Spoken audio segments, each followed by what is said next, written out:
Good Sunday, folks. Hope you're doing well wherever you may find yourself. We are now at the last weekend of October. We're going to be changing the clocks this coming Saturday, actually. Again, yesterday for Saturday, we did pretty good back in the upper 70s and low 80s out the door. So again, we're watching for a few rain showers this morning, and then those will start to eventually fade away later in the afternoon. So it's going to be a very overcast, some sunshine in between, though.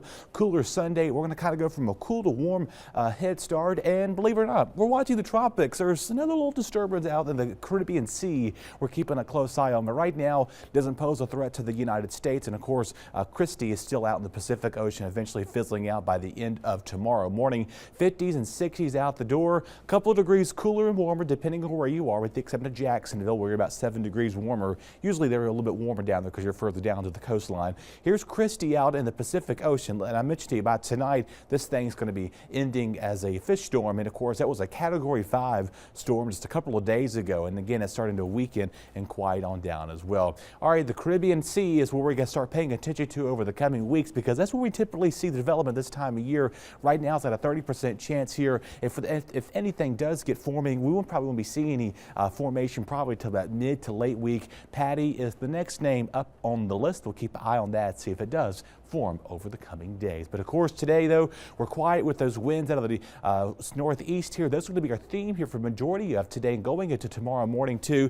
Cooler start in the morning, so it's going to be a chill in the air. Not a wind chill concerning, but you'll definitely know that for sure. You'll need that light jacket or sweatshirt first thing tomorrow morning for sure. Now again, our rain showers are going to be off and on to the rest of today.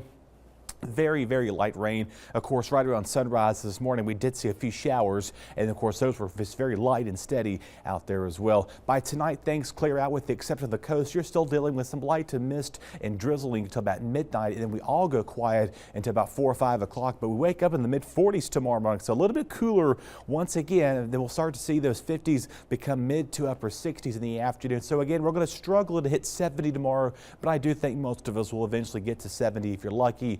With that as well, and then quieting down in the 50s overnight into Monday and Tuesday morning. Rainfall amount about 1/4 for half an inch or less is expected here. Still needing rainfall. We're maybe starting to see a slight change as we go towards later in the week to come, possibly into next weekend as we go into the first weekend of November. Hopefully we get some shower activity. We need it for sure. Again, we're starting to see a little bit of drought forming in portions of the coastal areas to the northern outer banks, but for the majority of us, we are pretty quiet to go, and that means the heat's returning. We can call that heat, especially into November. The humidity is going to be up there as well. Trick-or-treating still looking good for this coming Thursday. As you do see here, the shower chances later today will start to dwindle down later this evening going in after tonight. Mostly sunny, a little bit cool start tomorrow morning, but then eventually warming up the afternoon, getting up to near 70 by Tuesday, mid to low 80s by the middle of the week there. But of course, as a reminder, be sure to turn those clocks back 1 hour this coming Saturday night as we do in daylight saving time.